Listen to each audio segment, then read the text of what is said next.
Welcome everybody to Tuesday the 15th of October. The meeting of council commencing at 6:30 p.m. at the Mount Alexander Shire Council Chamber. Do we have people coming in? Excellent.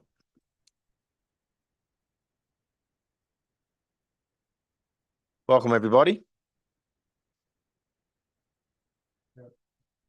Yeah. To start the official proceedings, I'd like to acknowledge that we're a meeting on Jarrah country, of which the members and elders of the Jarrah community and their forebears have been custodians for many centuries and have performed age-old ceremonies of celebration, initiation and renewal. We acknowledge their living culture and their unique role in the life of this region. Council meetings are audio and video recorded and are made available to the public via electronic media, including YouTube.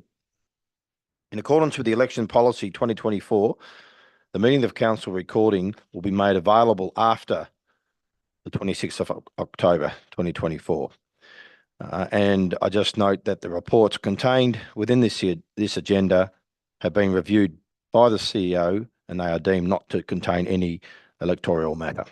Thank you. Every councillor is present. There's apology from the CEO, who's unwell at the moment, and Director Anir is in his place for tonight. Any declarations of interest, of conflicts of interest, please? Councillors, if they come up throughout the paper, just raise your hand. Thank you. Minutes of council on the 10th of September 24, sorry. Could I have someone move those minutes? Thanks, Rosie. Is there a seconder? All those in favour of that? That motion's carried. Thank you.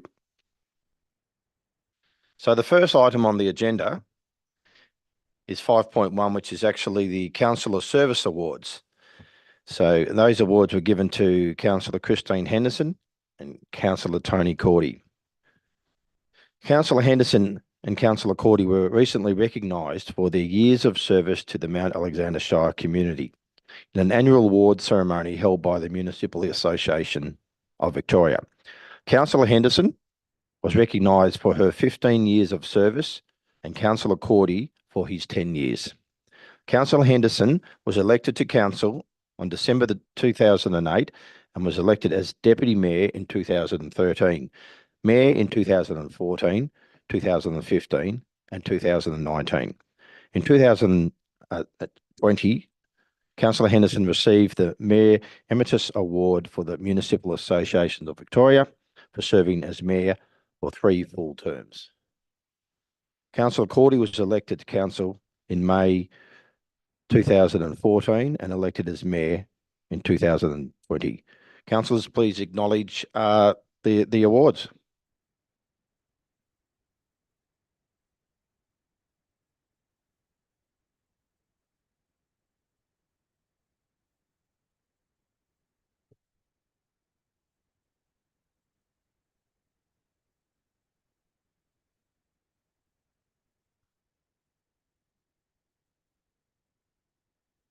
Thank you, councillors. We can say a few words and you can say a few words a bit later on in the delegates report.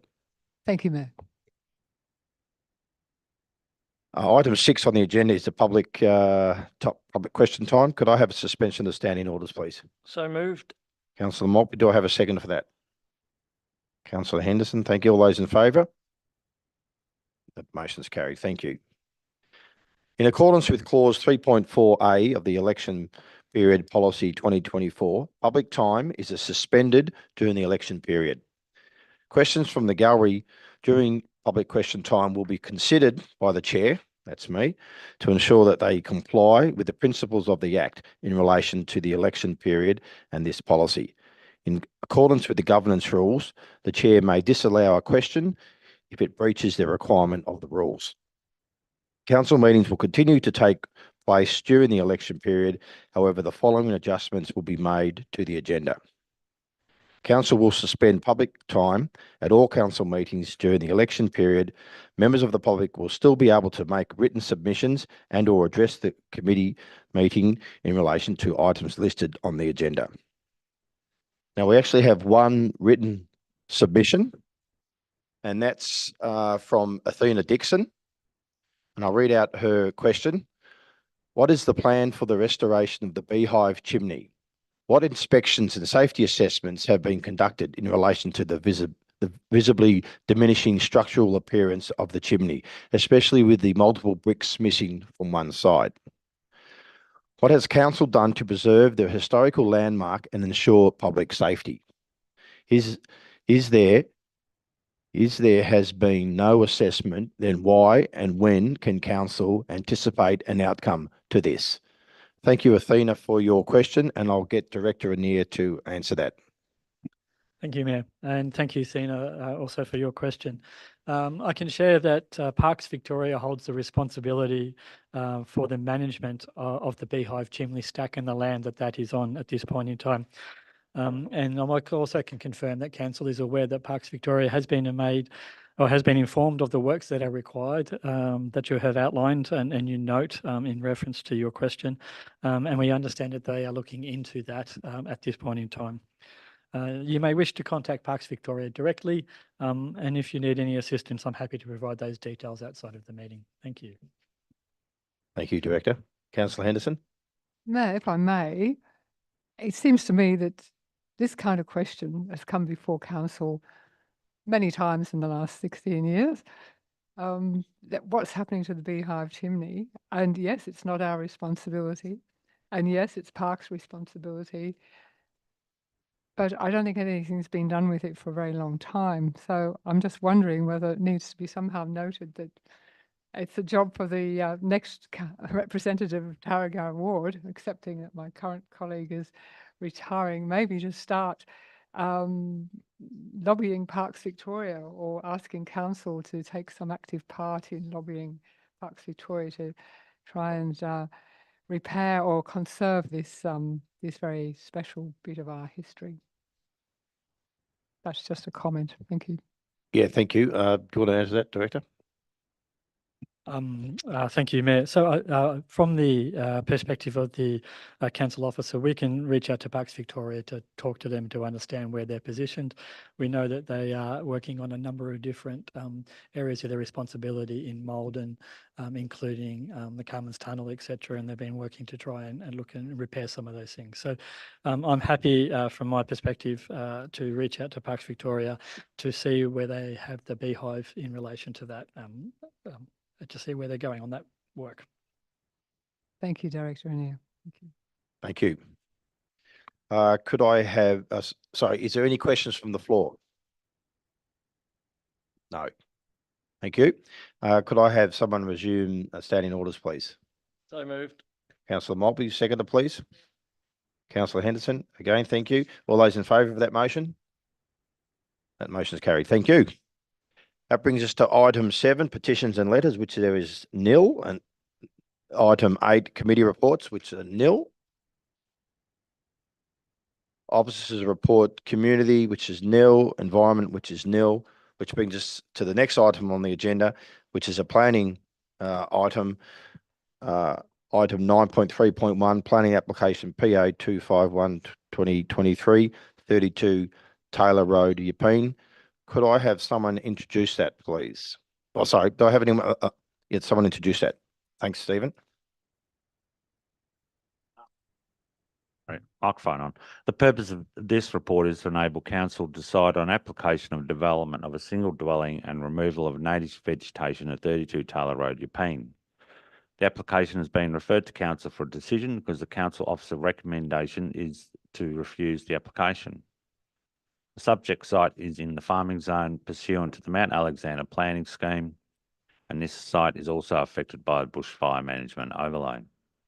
The application was referred to the relevant authorities and advertised to neighbouring properties. No objections have been received.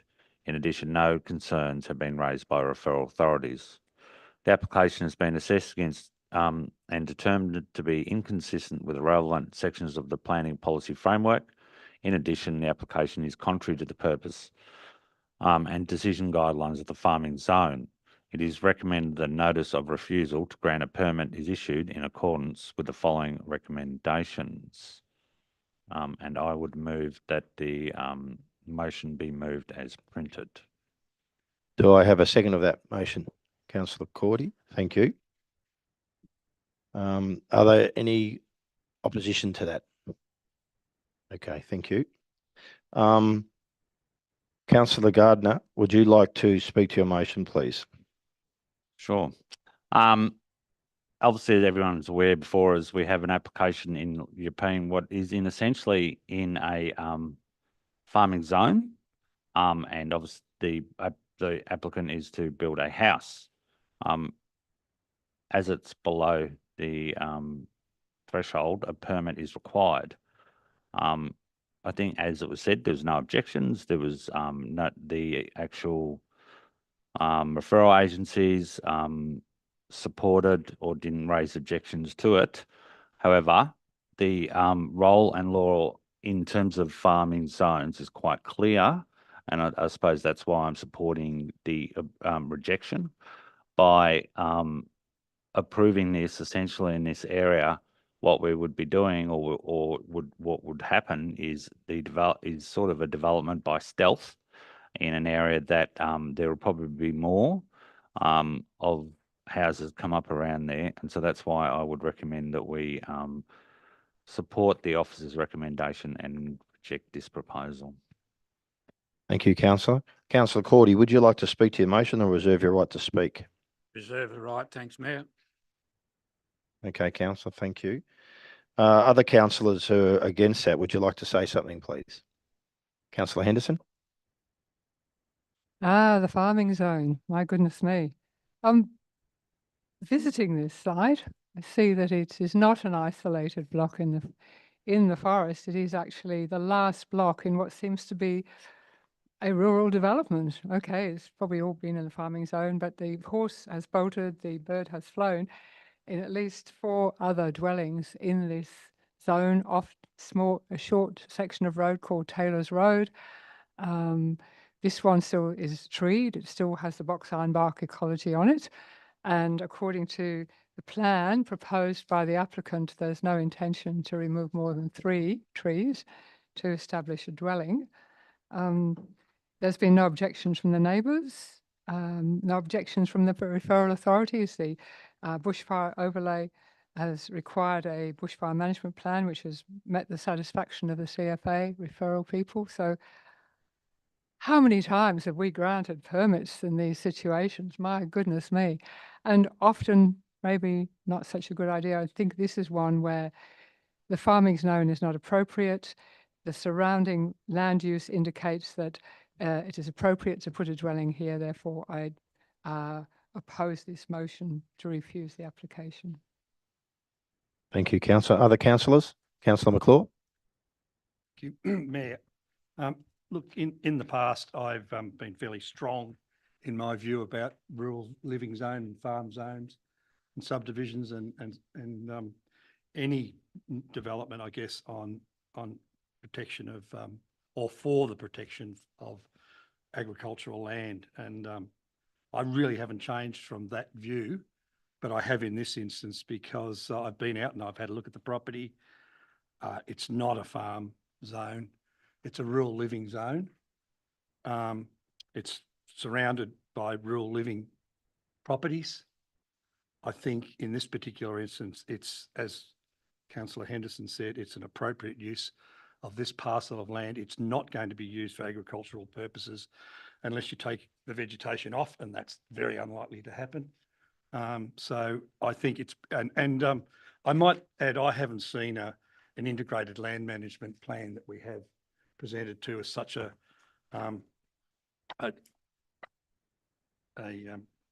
interesting document, and it's got some great proposals to make sure that the rest of the remaining parcel or property is managed properly and looked after and restored back to its natural state. So I think these people are fair income about wanting to live on this property. they want to restore the vegetation outside the areas of the house. I think it's appropriate in this particular instance, and that's why I oppose the motion at this point in time. Thank you.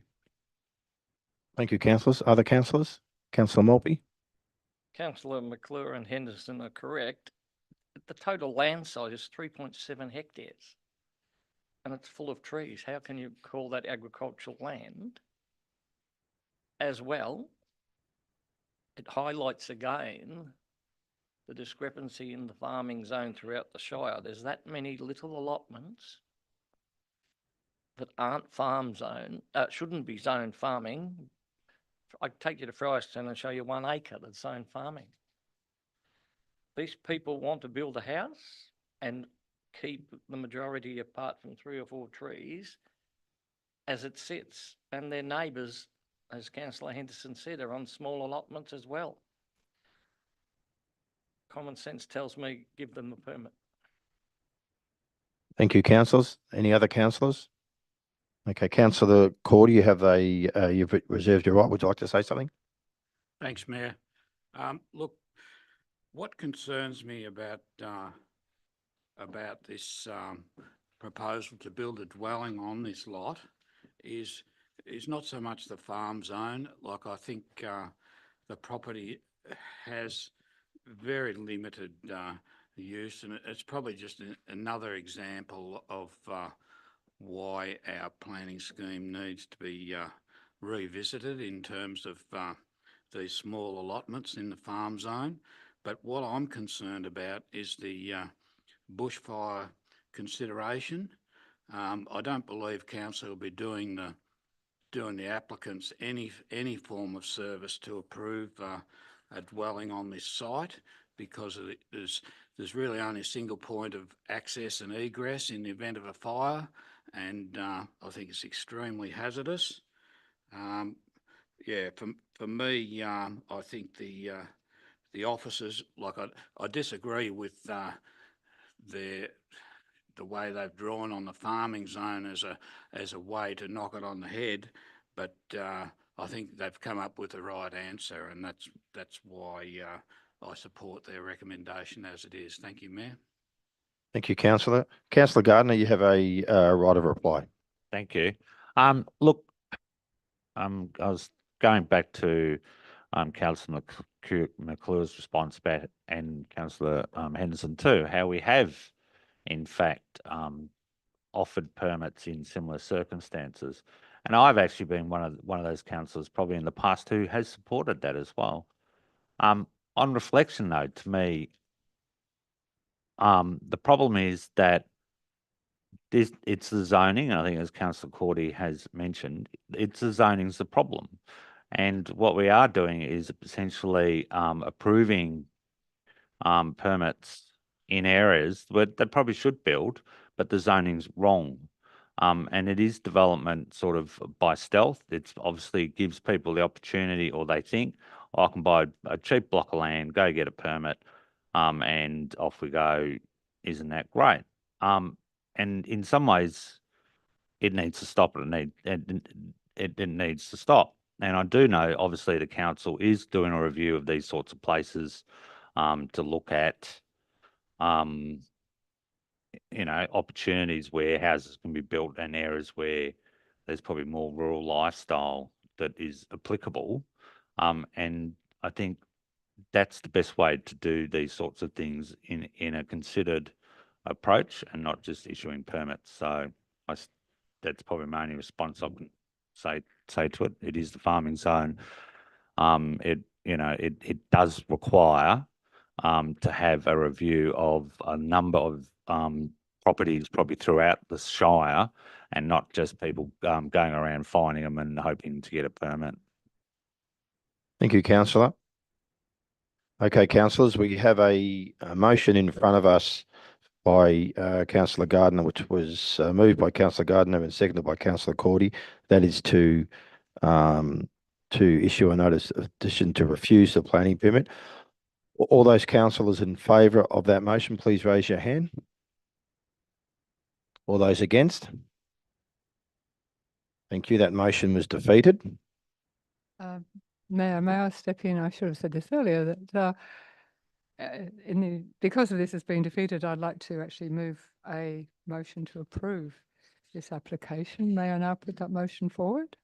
Yes. Thank you. I believe all councillors have a copy. I don't know about the gallery, but I'll give them. Coming on the screen soon, councillor. Yep. Oh, it's on the screen. Fantastic. Okay, so this motion is that council resolve to issue a planning permit, PA 251/2023, for the use and development of a dwelling and removal of native vegetation at 32 Taylor Road, Lepine, subject to the following conditions, which I will not read out altogether, but obviously layout not to be altered from the plan submitted, comply with the extensive land management plan, integrated land management plan, conditions about the dwelling, of course, native vegetation, and then extensive engineering conditions in regard to the access road, which needs to be upgraded, including the private section, and that's mainly what it is, and drainage, of course. So very well done engineering conditions by our council engineers into the permit there, but all fairly standard. So I'd like to move that motion, please. Thank you, councillor. Do I have a seconder for that? Seconded. Councillor Maltby. Okay, thank you. Councillor Henderson, would you like to speak to your motion, please? Oh, extensively. No, I think, look, in opposing the emotion, I think I put my main points. Look, it's the last chance. You're not going to hear me going on again, ever. So make the most of it. Come on. So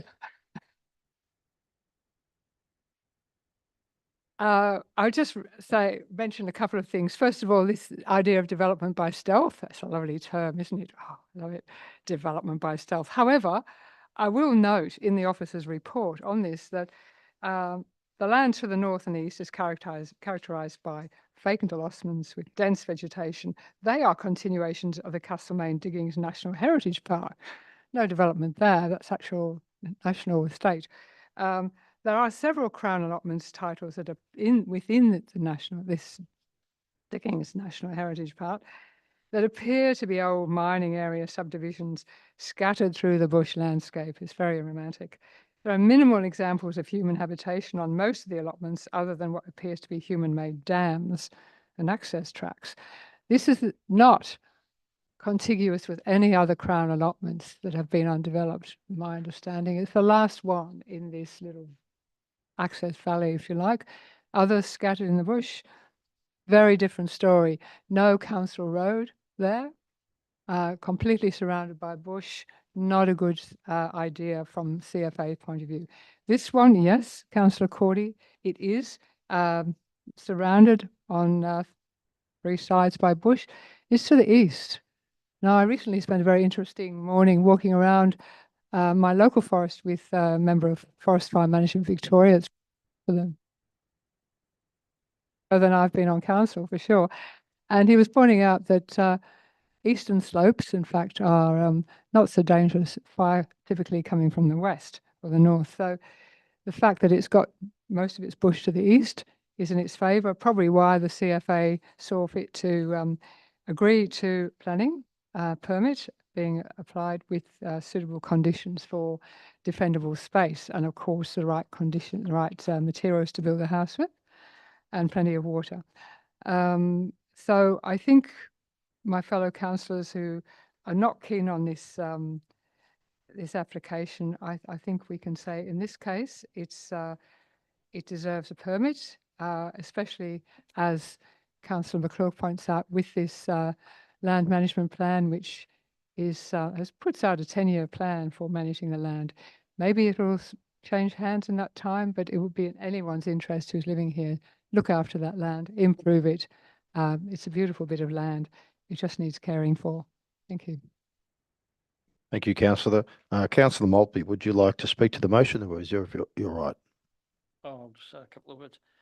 Thank you. Councillor Henderson is correct, and the planning department provided 38 conditions that are basically standard ones, but it does look at the property and the construction, etc., etc., it's not just letting them go in there and cut all the trees down, and they're gonna have to make their own roads, whatever. And as I said earlier, there's adjoining properties in that area that are similar size and they've got houses on already.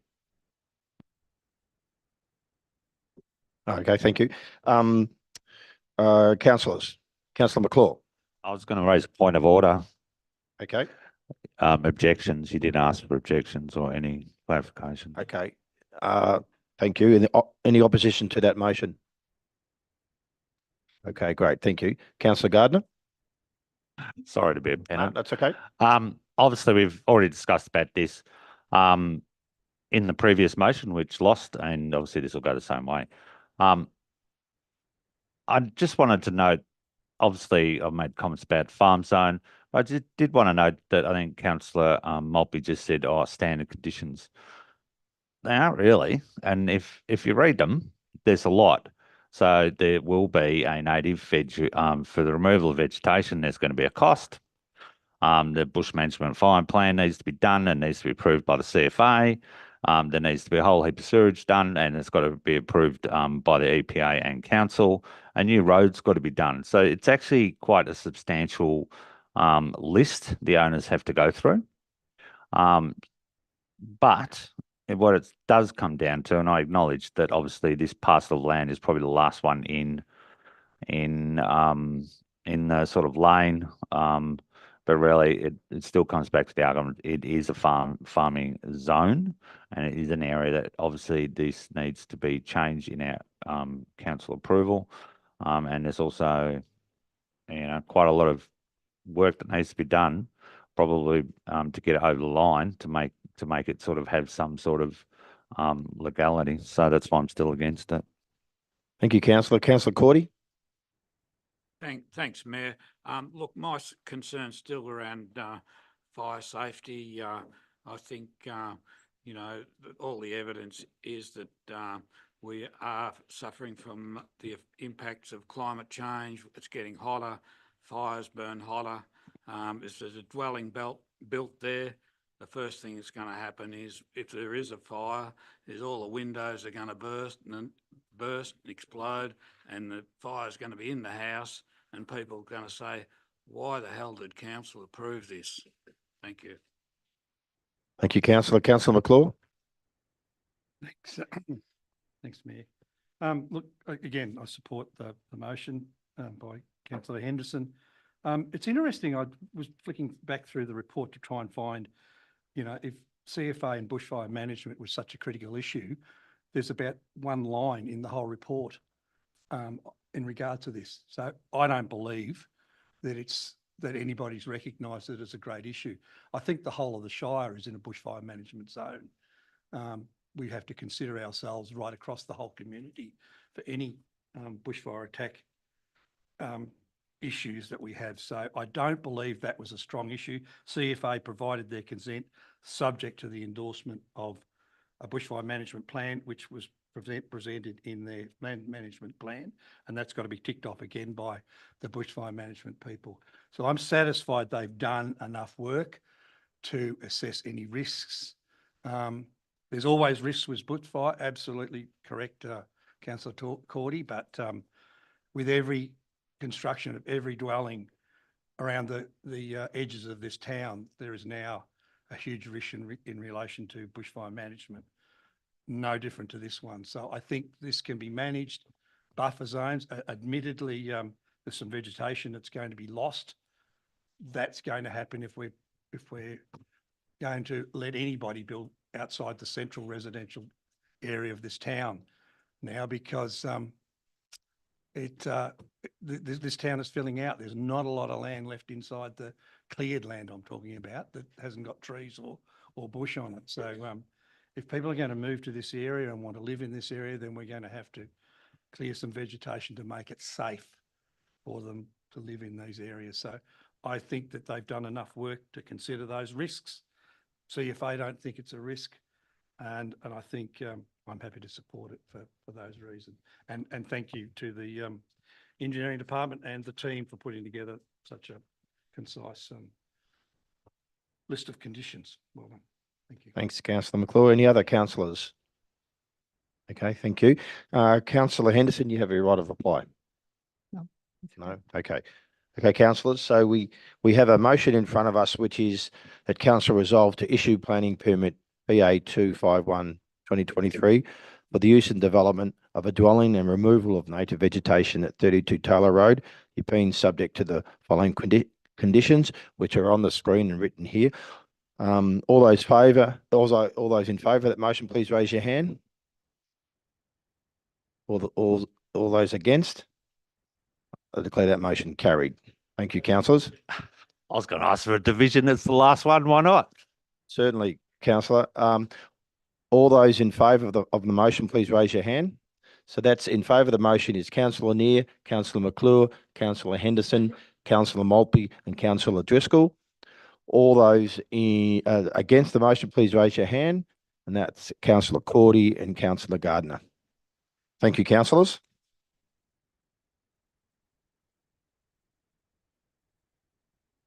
Brings us to the next item on the agenda, and that is item 9.3.2, which is the 2023-2024 financial and performance statements. Could I have someone introduce that, please? I think that's Councillor. Thank you, Councillor Maltby. Thank you, Mr. Mayor. The financial and performance statements, these statements for the year ended 30th of June 2024 are provided to council for their endorsement. The Auditor General was satisfied with the statements and has provided their signature on the 13th of September 2024, along with the Chief Executive Officer, the Principal Accounting Officer, and nominated councillors on the 9th of September 2024. As required by the Local Government Act 2020, the annual report was presented at a meeting of council for adoption within 4 months of the end of the financial year. This was the September 2024 council meeting. The signed and certified financial and performance statements will replace the draft statements that were included in the 23-24 annual report. And I would move the council endorses and ratifies the approval of the financial and performance statements for the year ended 30 June 2024, sends a copy of the statements in their final form to the Audit and Risk Committee, and notes that the final copy of the statements will be included in the annual report. Thank you, councillor. Do I have a seconder of that motion? Thank you, Councillor Cordy. Is there any opposition?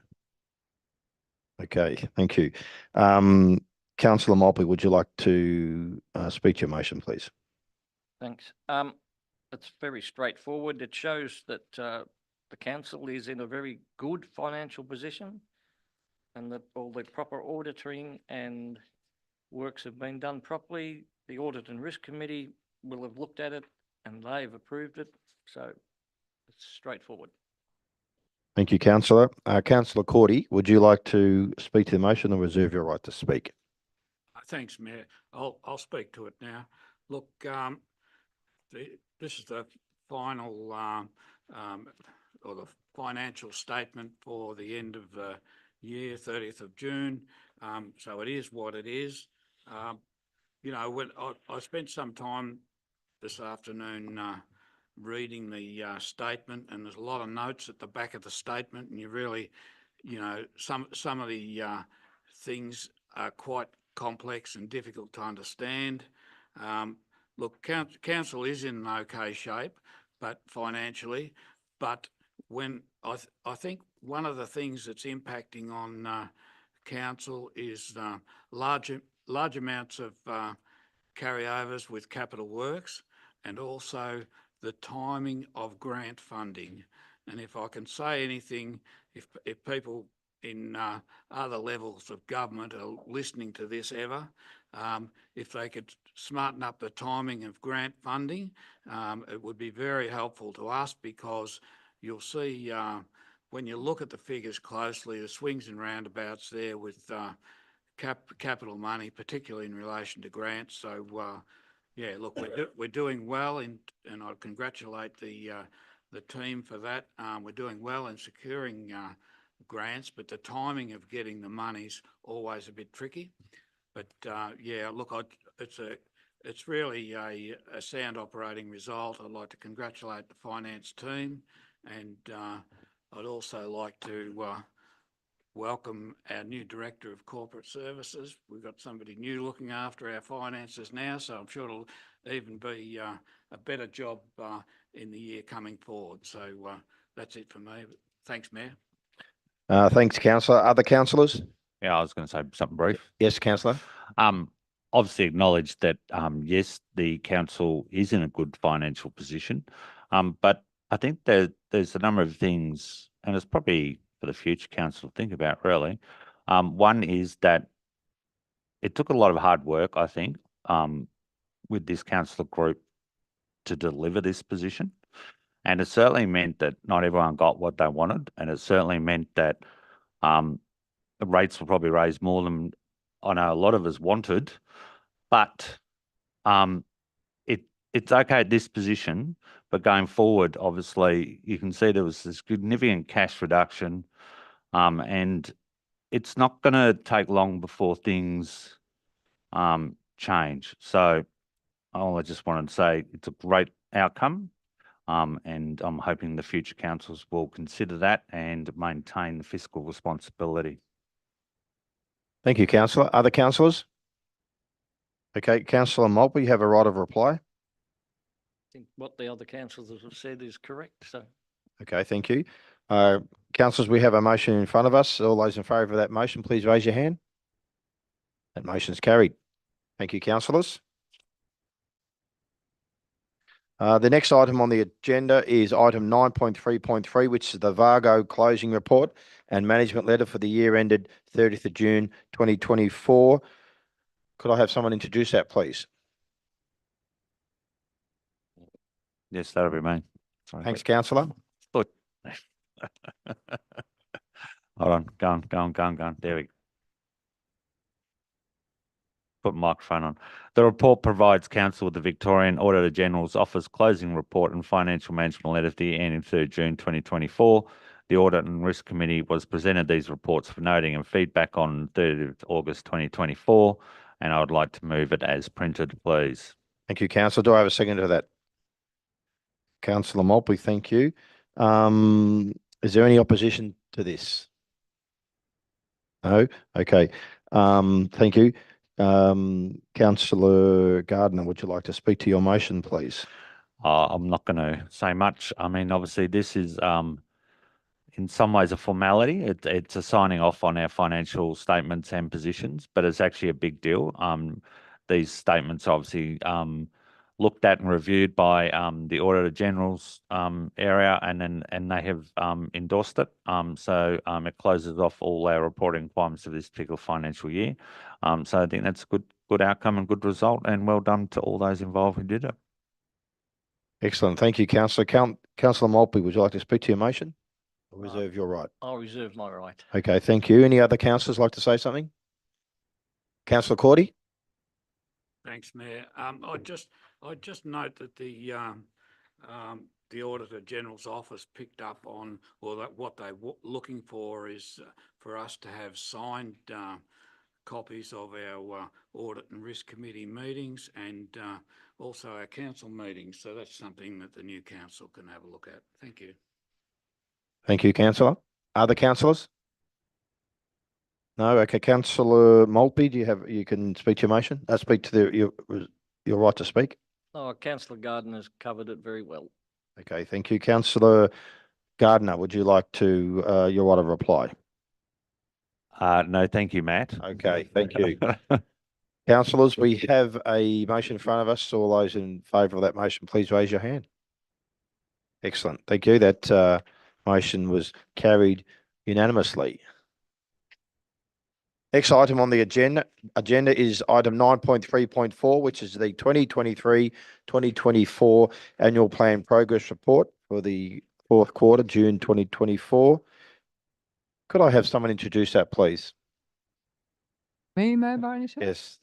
Thank you, My councillor. motion. Thank you. I'd like to move that we note the annual plan progress report, quarter 4 for 2023-2024. Thank you, councillor. Do I have a second for that? Councillor Neer, thank you. Councillor Henderson, sorry, is there any opposition? Okay, councillor Henderson, would you like to speak to the motion, please? Well, knowing that all my fellow councillors have studied the annual report in detail, I won't spend too much time on it, except to comment that it's pretty good. I mean, this is the 3rd out of 4 years of the council plan. I think I'm right, aren't I? Yeah, we've got one more to go. We're in it right now, and we are handing over to the new council, who will run with it on the current budget that we put together. And they will be developing their new council plan earnestly, so it can take off in July 2025. So this, yes, is certainly into 3 out of 4 years. We should have been achieving quite a lot. We have. It's some great 100% there. Have to go through quite a few pages before we start seeing things that haven't quite made the 100%. Oh, detailed design of the Camp Reserve Pavilion and associated hard courts. Well, that's still, we're in preparation of technical reports to support a planning permit application to be completed by September 2024. Are we still waiting for yet more archaeological digs? I think you can mention it, can't you? If you want a question of clarification, that's fine. Councillor, I'm Director just Anil. wondering about that because here we are in October. Thank you, Mayor. Yes, so some of the reports came into October, particularly related to heritage, which have just recently been received, and we're preparing for the planning application to be submitted soon. Exciting. I'll miss that one. And of course, the levies roll on. It does say modelling is complete for all levy sites and design is complete for the National School Lane. Again, so something might even get built, you never know, before the next flood. Not easy, not easy. It's proving very complicated. So by the time we get down to industrial land review, sorry, Councillor McClure, it's not going to happen on your watch. Never mind, you kicked it off and you'll be able to look on you'll be able to watch the TV on a Tuesday night and see it being passed. You never know. Rural living assessment still to come. We've done the economic development strategy, and that's about it. So pretty darn good.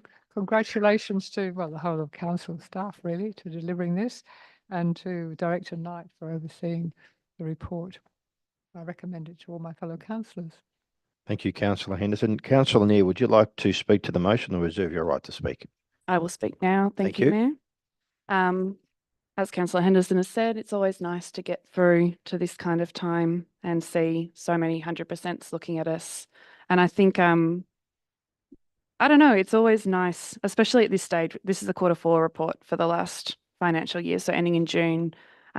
It's great to see how much really was accomplished in that year. Like, there is a lot in this report that has been achieved. And I think a lot of it happened relatively close together. I remember being very, very busy and very, very stressed for a long time, as were many of the staff, I'm sure, trying to get a lot of these big plans and actions together. I think, I don't know, there's a lot to be proud of in here. I always say, you know, we council cops a lot of flack. A lot of people just hate council, really, and hate us because we're associated with it. We need to take the time to celebrate the things that we get right and the things that maybe a lot of people don't understand that we're doing in the background while we're not, you know, we're not grading roads fast enough or we're not filling potholes fast enough. We are doing a lot of important work, and there's stuff in here that is really exciting. I think the new reconciliation plan deserves a shout out that we completed late and endorsed late last year. The new walking and cycling strategy, again, really important. And I think increasingly we'll be moving towards better walking and cycling infrastructure as we try and move away from everyone being as reliant on cars. I guess one of the ones I am a bit disappointed about is the gender equity training. You can see it sitting there at 80%. The bit that didn't make it is us, is councillors. And I think I would have really liked to receive that training and for all of us to receive that training, because I think it is, Yeah, no, I talk about this a lot, and I know you probably get a bit sick of it, but it's been hard for me, council, as a woman. It really has. And I've been very lucky to have Councillor Henderson here to guide me and to help me. But I really think that gender equity is still misunderstood by a lot of people, including women. And I really, really hope it's something that we can prioritise for a new council, because you know, everything shows that when all genders are included and have equity, everyone has better outcomes. So that's something that I'll be continue to be very passionate about. Although you see the next item underneath, the prevention of domestic violence and gender-based violence, we do have a nice 100% progress there for our partnership with Women's Health Loddon Mallee, particularly around our 16 days of activism, which occurs in November every year. I know that council is very, very strong in that regard, and I appreciate that. But we can't afford, I guess, to be complacent, because you know, it's still an ongoing issue that we need to keep top of mind. Other things in here, we've got a disability inclusion action plan, which is really exciting. And I think a lot of this stuff ties in together as those kind of social elements that council maybe isn't as well known for. You know, we used to be roads rubbish rates, and increasingly we are asked to step into spaces that are more around wellbeing and equity, and making sure that people have access and are included in things. I feel like there is a lot in this plan that we've already done, and more to do to make all of that stuff even better. But I think my big takeaway reading this is that we have achieved an awful lot as a council in the last 4 years, but even in the last 1 year, we have achieved a lot. And I'm very proud of that, and very thankful to the council that we've had and the staff that we have helping us out. Thank you, Mayor. Thank you, councillor. Other councillors? Just Councillor Cordy? Just briefly, Mayor, one of the items in the progress report is actually making a start on the Vaughan Terilta crossing. So that it's not actually complete, but we have we've completed making a start on it, and it's been talked about at this table for the past 10 years. So it's nice to see a start, and look forward to seeing it completed. Thank you. Thanks, councillor. Councillor Gardner, do you want? Yeah, I just wanted to probably highlight a couple of projects in my wards that are finished. Obviously, one, Fogarty's Gap Road, and obviously I know Councillor Cordy has been a great supporter of that as well. That road, when I remember when first driving up and down, was really a bunch of crap. So I'm really excited to see that it's actually been finished. It's almost like a whole new road, particularly in the sections being upgraded, and I think that's a great achievement. The other one, obviously, which had been on my agenda for a long time, is the Bill Woodfall, which is not as complete in here, because this is June. It is complete.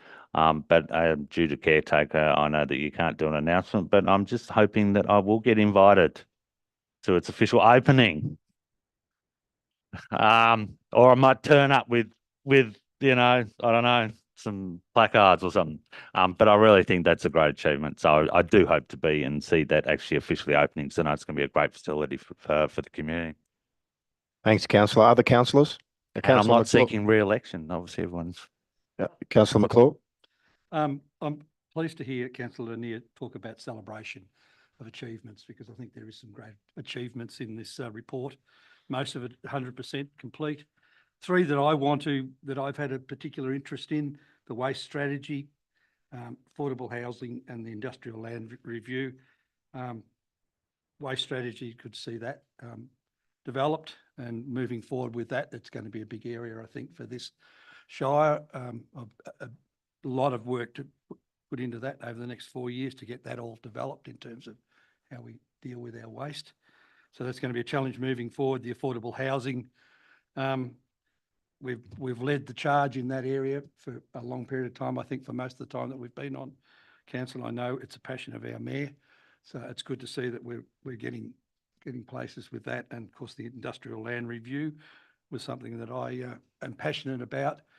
The mayor did make a statement, and I think it was a little bit of a flippant statement a while back, that we didn't do a lot to support three of our major transport companies in the town in terms of some issues they had with planning. And I think something like this industrial land review will go a long way to ensuring that we do have industrial land available for growing businesses in the Shire. So I think it's one of the most important things, and I would hope that councillors that are staying on council keep this the momentum going on this industrial land review, because I think it is an important aspect for the growth of our Shire. That is all. Thank you, Mayor. Thanks, councillor. Other councillors? Councillor Henderson, you have a right of reply. What can I say? I missed the Vaughan to River Bridge. God. But having been to see the planning application down at Yepeen, what did I do but drive home through Vaughan? And who did I meet but the nice young man who was busy building the formwork for the piers for the crossing at Vaughan. So he gave me a quick tour, and that was beautiful. So I was very excited to see that, and I'm very, very happy. Thank you. I better- Thanks, councillor. well, come to mine. I can Just, be happy. Okay, councillors. Can I make a follow-up thing? What's your item of clarity, is it? Yes, item of Yes. clarity. Yeah. I actually wanted to, now that Councillor Henderson mentioned Vaughan, so that was an issue of the previous council too. And I remember when she was voted down many times on that, because it was thought, why would we spend so much money on a bridge for about 4 people? But I think it's a commitment to Councillor Henderson that she's actually got it done and it's happened. So I just wanted to acknowledge that. Thank you for that clarification, councillor Gardner. We have a motion in front of us, councillors. All those in favour of that motion, please raise your hand. That motion is carried. Thank you for that debate, councillors. The last item on the agenda, sorry, it's not the last item. Item 10 on the agenda is the delegates' report. And in accordance with clause 3.4B of the election period policy 2024, delegates' reports and notices of motion will not be allowed where the matter is an electoral matter. So if that comes up, I will stop you. But councillors, who has a delegates' report? Councillor Henderson, Councillor McClure, Councillor Gardner, Councillor Cordy, Councillor Anir, and myself. Okay. I'm going to start with Councillor Cordy, if that's okay with you, councillor. That's fine, Mayor. Happy to kick off the proceedings. Look, really what I wanted to talk about was both Councillor Henderson and myself received awards from MAV earlier this evening, but mine's for 10 years on the council, but Christine's is for 15. And she's done a wonderful job on council. And, I've said this before, but being on council looks very easy when it's going well, but it doesn't always go well. And I can assure you that in the early time that I was on this council, Councillor Henderson did some amazing work getting us through some very difficult times. And, We've been working at this table for a long time, and I'm extremely proud of the decisions that have been made here. But certainly, Councillor Henderson's contribution cannot be underestimated. It's been huge, and she's been wonderful to work with, and wish her all the best for the future. But I'd also like to acknowledge, I've served on 3 councils, and probably over 20 different councillors have sat around this table, and they've all been fantastic. And, it's the diversity of opinion that makes for very good decision making. And you certainly learn a lot by listening to people who are coming at problems from a different point of view. And, I'm not sure whether I'll be remaining on this council or not. But it's been wonderful while we've been here, but I'd like to acknowledge all the members of this council, but also the staff we've worked with. They've been fantastic. Thank you. Thank you, councillor. Councillor Anir. That was nice. Thanks, Councillor Cordy. I think I've only been on council for 4 years, not even. It feels like a lifetime. Honestly, I can't believe that I'm considering doing it again. But I think it's incredible. It really is. It's the weirdest job I've ever had. And Like Councillor Cordy said, it's fine when everything's going okay, but people can turn on you very quickly, and it can be. I think the hardest thing about local government is that you have to live in the area that you represent. Sometimes, especially somewhere as small as our shire, it can be hard to get away from it. And I think what I never thought about initially was how invasive to my life and intrusive it was going to be, and how hard it would be to stop being a councillor at, on the weekend, or I'll be at a party and someone's hassling me on the dance floor about their neighbour's fence, and I just look at them and go, really? But that is the job. I know 4 years ago I was very scared when I got elected. I didn't think I would get elected, and I was really scared. I remember walking into this room for the first time on the day that we were all declared and just being absolutely terrified and kind of looking around and going, I don't know what I'm doing, and they're all going to figure it out. But instead, everyone was really kind to me. And I think, Stephen, you were the first one who really reached out to me to make sure I was okay. And I appreciated that so much, because I really was scared. I really didn't know what I was doing. And that you took the time to check in with me and make sure I was okay and told me that you'd have my back. That was really meaningful. So thank you for that. Gary, I've loved getting to know you on council. I remember we met outside the Ray Bradfield room when we were about to find out if we'd been elected or not. And you seemed scared too, and that made me feel better, because I knew you from around, I knew of Gary McClure, and I thought, if someone who has it together so much as Gary can be a bit scared, then it's okay that I'm scared too. I've loved getting to know you. You have such a big heart, and you've been really lovely to work with, and I appreciate that so much. Christine, I'm so glad you've been here. I would have, as much as all of you blokes have been pretty good to me, Christine has been the one who had my back the most, absolutely, because she, I think, saw something in me that might have been in herself a little bit and kind of drew that out and made me feel okay that I didn't know as much as other people, because she told me she didn't know that much when she was elected to council. And I was telling her before, Christine was elected to council when I was 17.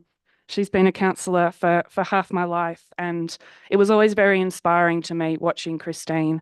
I was definitely closer with her son than her. He was more in my age bracket. But I was always very inspired by the leadership that Christine, Councillor Henderson, showed over the years. And I think what I really liked about Christine as well is that she knew how to have fun. And I liked the fun, and I like the fun that you bring. And I like that sometimes you go on and on and on, because sometimes I go on and on and on, and I want that to be okay as well. You three obviously aren't coming back. I'm going to miss you all a lot, actually, because it's weird. We all get stuck in this room together and we have to become kind of friends. We really do. And I don't know if we would have been friends otherwise. I just don't know of the circumstance that we would have all encountered each other. But I've loved getting to know all three of you, and I'm really glad to have been on council with you. I won't speak as nicely about the rest of you, not because I don't feel positive things, but because some of us are coming back and some of us might be coming back. But it has been, look, I've gone from being very afraid, and I've been gone from caring a lot about, I wanted everyone to be happy. I think I told you all at the start that I was a bit of a people pleaser, and I really struggle with people not approving of me or being cross at me. And that is like wall to wall what council is. And I just don't care as much anymore, because I've learnt from all of you, as well as the executive team, as well as from council officers, that you cannot get it right all the time. And what matters is that you can come to a decision and go, I know how I got here. I'm comfortable that I got here through, reason and reading and asking questions and listening. And that's enough. And if people are still going to be angry at you, that is not your problem. So I'm getting a lot better at that. But look, it's been great, really. I've loved the last 4 years sometimes. Sometimes I cry. Sometimes I get very angry. Sometimes I just don't want to come in, honestly. And that's okay as well. But I know that what we built as a council, with, good communication, robust debate, as we always say, but where we can come up to each other afterwards and check in, make sure we're all still friendly. And just all the little ways that we've had each other's backs. It's been very special. And it's been, it's something that I'll never forget. I might be on council, who knows, I might be on council for as long as Councillor Henderson one day. But you'll always remember your first council, someone told me, and I think I really will, because it's been special. I know it's not much of a delegates report, Mayor, but thank you for letting me share. No, that's fine. Thanks, councillor. Councillor Gardner. Sorry, I'm just laughing because my wife's just texted. I was like, oh, she's going to come in when I talk. Here we go. So I'm not seeking re-election, so this is going to be a bit more like an obituary than sort of a pitch. But I'm not seeking re-election. I've probably got some things to say and probably not, and I'll withhold a lot. But I think first of all, I will start. I'm not going to go through every single councillor like you did. I'll probably tear up, Rosie. It's been a pleasure for me to work with two councillors. And I think both councils have operated similarly but different. And I think the one thing for all is that I know that everyone who's sat around the table has done the right thing. People might have different views. Everyone worked together. And I know that there hasn't been that many that I could recall serious incidents or personality clashes. And I just hope that the councils going forward have a think about that.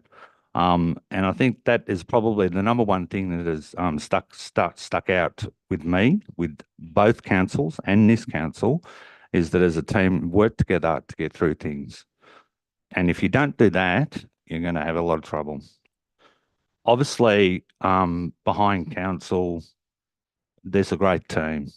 And I was going to have stories about each executive, but half of them not here, so I'm not going to do that now, because that would just mean I'll be leaving out half the staff.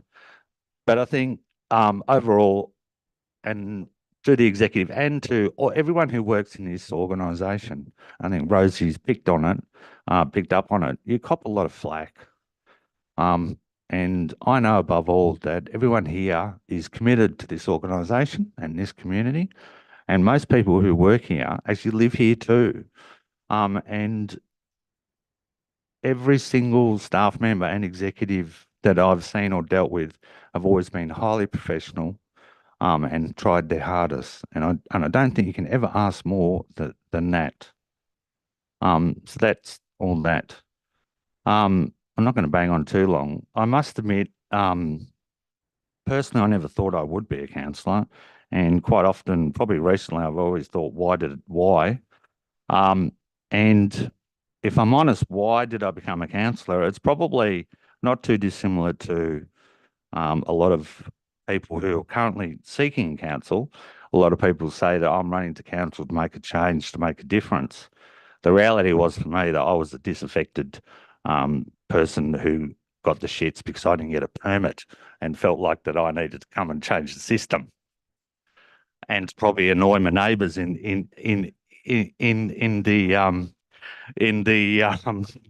a side benefit, if that was the truth be known. But then I suppose from that I did obviously think I could make a difference. So I was on council. I think for me, the last 7, 8 years now, because I come in a by-election, there's probably some really things I'm proud of. I think one, our commitment to First Nations and how we've been dealing with it over the few years. Australia Day, Sorry Day, is a very difficult time, generally for council and councillors, and we've stuck by it. Staying in aged care, and also the recent things with social housing, I think has been a big achievement. Seeing that the council is financially stable and in a good position. Sorry, my wife's on here. I'll let her know what she's doing. She's texting. And that's main entrance.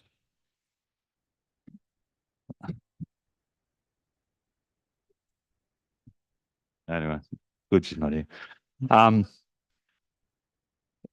then I think for my ward, when I look back, one of the big criticisms always in Maldon, and yet I still hear it to this day, and I just shake my head, was that Maldon never gets anything.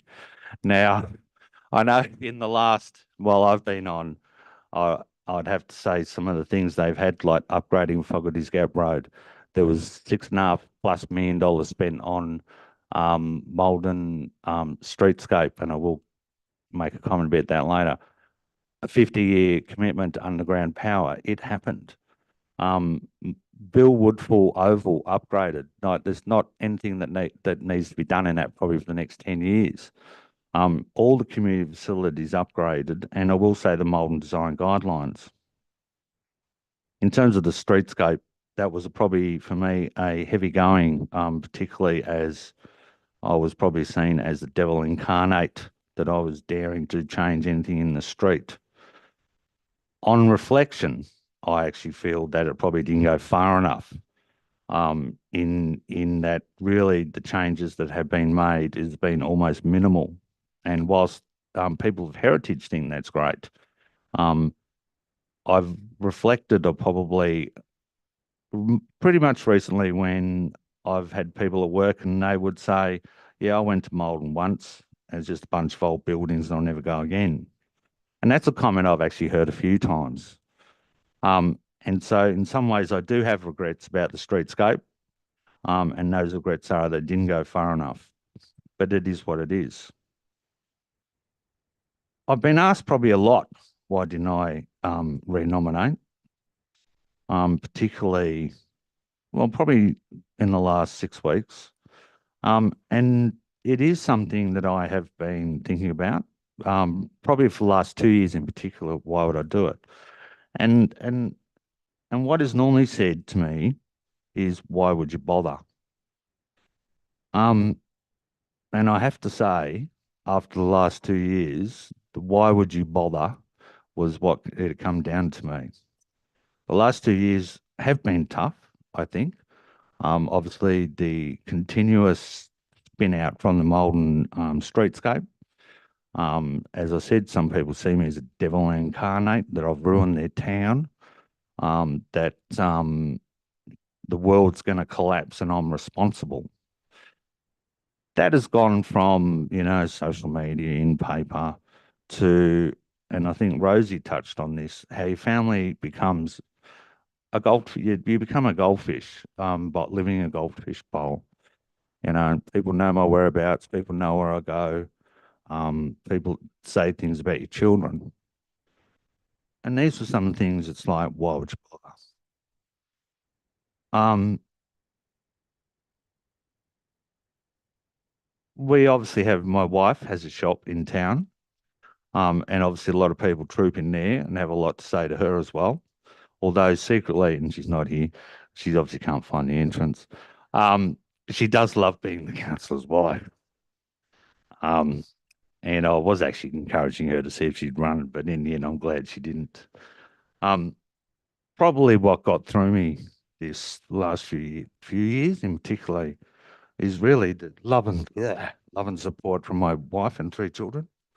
To be honest, because I did question, why would you bother? And the thing to me, why would you bother when I could probably have another job elsewhere? I'm never been here for the money, and you don't actually get much credit. And I know that there were times when I go down the shops and my wife would be like, where the hell have you been? It's been an hour. It's because I've been berated for an hour by some village idiot down the shop. So these are the reasons why I didn't bother, because I have other things I want to do. And part of that is to spend more time with my wife, my family and kids, as they're all nearly grown up. But these last 2 years have been tough. But having said all that, it's an experience I never thought I would do. I'm glad I did it, and it's been really great working with you all. Thank you, Stephen. Councillor McClure.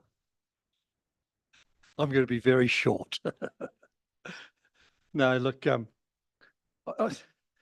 it does concern me a little bit. I mean, it worries me a little bit because perhaps I haven't done enough, but I've not had anybody abuse me as a councillor or have an argument with anybody. It's not been my experience. I don't know why. I've spoken to a lot of people over the 4 years, but I've never had that experience. And I'm sorry to hear that, Stephen and Rosie, if that's happened too, because it shouldn't happen. And people should have a lot more respect. But I think I've enjoyed working. I've enjoyed working around this table. It's been a different experience for me. It's been a lot of work. I don't take on these jobs and not do them properly. I want to make sure that I do read everything and I'm fully briefed properly of what's going on, what we're expected to make decisions on. So I don't take these jobs lightly, and I spent a lot of time trying to keep abreast of what's going on around the table. And so I hope that I've been able to help people around the table make decisions. There's been times when I've gone home and berated the cat because it didn't go my way, but that's what council's all about. And the one thing I remember us agreeing about early on in the piece was that once the decision was made, we would respect that and we would move on. And I think we all did that together as a council. And I found that probably one of the most refreshing things that we did as a council was we moved on. We didn't always agree, but we didn't labour on it. I want to thank the team, Michael and Darren probably in particular, because Darren has been very accessible. I don't know how the other councillors experienced Darren, but I always felt that Darren's door was open to sit and have a conversation whenever there are issues that we were struggling with. So I want to particularly note Darren in that, but I also want to thank the rest of the team, Michael, Lisa, Rosalie, you and all the rest of the team. I'm just trying to think for the help that I think, look, we're only as good as what's presented to us as council to read and to discuss. And if that stuff is crap, then I think we're crap. It's not. It's all highly professional. It's well done, extremely well done. And I think we look good because they do such a great job. So I want to particularly thank the team for that work. And I want to thank the other councillors for the help that they've assisted me over that period of time. I've really enjoyed it. Rosie, you lifted the bar absolutely in your time. As mayor, I want to congratulate you for that. I don't know whether I said the wrong thing, but I've said it. But anyway, look, everybody that's been mayor, they've done a great job. Congratulations to Christine, 15 years, wow. 16, I'm sorry. So congratulations, Christine. Congratulations, Tony. Keep up the good work. And I hope you enjoy your retirement, Christine. You deserve it. Thank you. That's You it. do, guys. Thanks, Mayor. Thanks, Councillor McClure. I might just flip to Director Neer to table the CEO's delegates report. Thank you, Mayor. Yeah, so on behalf of the CEO, I'd like to table the reports for the meetings that have held over the last month. I won't speak to any of those reports, not having attended them myself, but I'd just like to table them formally as part of the delegates' position. Thank you, Mayor. Thank you. And Councillor Henderson. Thank you, Mayor. Well, it is my last gasp, so I'll plead. Thank you so much to Tony. Thank you to all the others. Oh, thank you, Rosie. That's lovely. Thank you, everyone else. I really appreciate your comments. It's lovely. I also need to point out the reason I'm sitting in this chair tonight is because I landed here 16 years ago. Thank you to one person in this room, and it wasn't my husband. It was that man sitting here on the far right here called Tim Norris, who was Councillor Norris at the time, who walked into my kitchen one day, told me he wasn't going to stand again, and then after I got, oh, sad, John, that's really sin, Jim. He said, well, I think you should. And I said, are you being silly or something? What are you talking about? But being a good councillor, he knew how to nag gently. So he went away and then he came back again. And after about the third conversation, I started getting interested in this word called infrastructure. I'd never used that word in my life before. And that's what got me hooked. And so I ended up standing and here I am today. So thanks, Jim. It's been a good ride. I have a delegates report. It's not about my fellow councillors. It's not about the workers. It's not about the ends. It says I've been on 4 councils, a total of 31 councillors. This 4th council is the only one to have no one resign and a new mayor every year. On previous councils, 2 to 3 councillors resigned during the council term and each mayor served for 2 years. So atypical. They say we're here in this life to learn lessons. So what has being a councillor taught me? What have I learned? Here are a few of the lessons I hope I've learnt. Debating. Know the issue, read the officer report and attachments. Then, and only then, think about what to say. My first teacher was Janet Cropley, councillor for Tarragona Ward. I learned to sit next to her during meetings, watching how she made notes during the debate. Janet showed me how to prepare speaking notes on the fly, and eventually I was brave enough to put up my hand and open my mouth. Respect. In private life, we tend to stick with our own tribe. At work, we follow a plan with our co-workers, but as a council, we debate and differ over what should or shouldn't be done. My first council was clearly divided into what I'd call the Conservatives and the Progressives, us and them. Battle lines were drawn on many issues. Pool on the Western, anyone? But as we spent more time together, the odd conversation over tea and sandwiches, I came to realize that everyone has a backstory. And that led to a softening of my attitude. We still voted differently, but I learned to respect each of the councillors around the table for the person they were. And so it's been with all 4 councils. Listening. Some people have ongoing issues with the state of their roads. Some fall foul of the planning scheme or local laws. Some people believe that council is responsible for everything that's wrong in their lives. Emails and phone calls from unknown numbers can throw up most unexpected challenges. Some people are very angry, others upset. Sometimes there's a solution, sometimes it's hard to see one. But in all cases, what's most important is to listen to them. First and foremost, we all want to be heard. It's the same around the council table. Changing your mind. The media, political opponents love to talk about politicians' backflips, the ultimate sign of weakness of character. I've learned that it's okay to change your mind. I was firmly convinced that the Chewton Pool should be closed and demolished, until Chewton Splash finally lured me to their rally and convinced me that their cause was right, and a notice of motion for funding was needed. Years later, another Chewton campaign persuaded me that the Wesleyan Church building should be restored instead of sold off.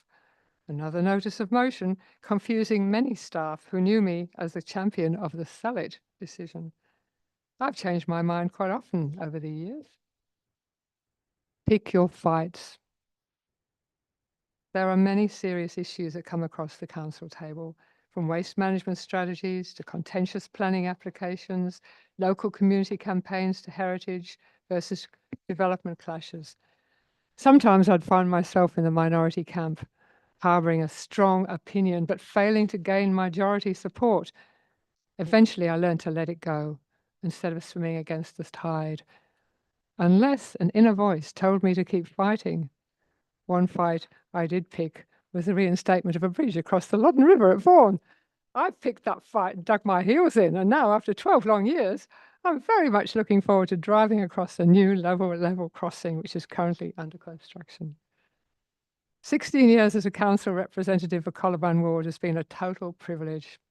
Spending time with dedicated committees of council in Metcalfe, Barfold, Taradell, Elphinstone, working with passionate community members in Friarstown and Chewton, driving along innumerable back roads and tracks to inspect issues, visiting surprising, sometimes magical locations across the whole Shire in response to a planning matter, opening the weekly briefing agenda papers, always something new to consider. This Shire has the great fortune to have an executive of the highest calibre and a great staff. Long may this happy situation continue. I'll miss you all, but remember, I still have your numbers in my phone. Thank you, Dan. Thanks, Christine. It's Councillor Henderson, sorry. So just finally with just a couple of quick ones. The Castlemaine Secondary College had their chess competition, which I attended and helped at the barbecue there, and I opened up the Castlemaine Bowling Club season. Did the first bowl, which was great. First time I've ever done that in terms of opening the season. I didn't join, no, not yet. And I also just quickly, I want to thank Councillor Henderson, Councillor Gardner, and Councillor McClure. You guys have been fantastic. All the best for the future. I hope you enjoy whatever you're about to do.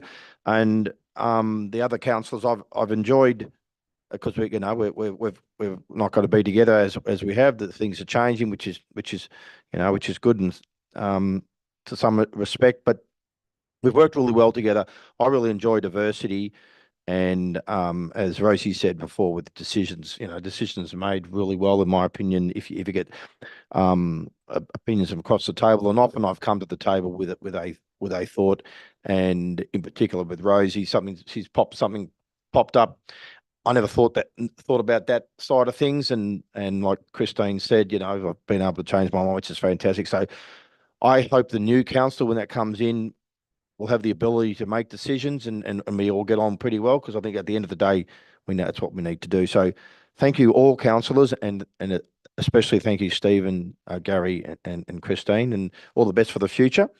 And I also want to thank Rosalie for your support being here while Lisa's away, and welcome Julie moving forward. And thank you, Director Anir, for coming off the bench such a quick time with Darren being not well. So that closes that delegates report. Next item is the notice of motion, which there is nil. Item 12, urgent special business, nil. Confidential items, nil. And item 14, meeting closed at 7:51. Thank you everybody for their attendance.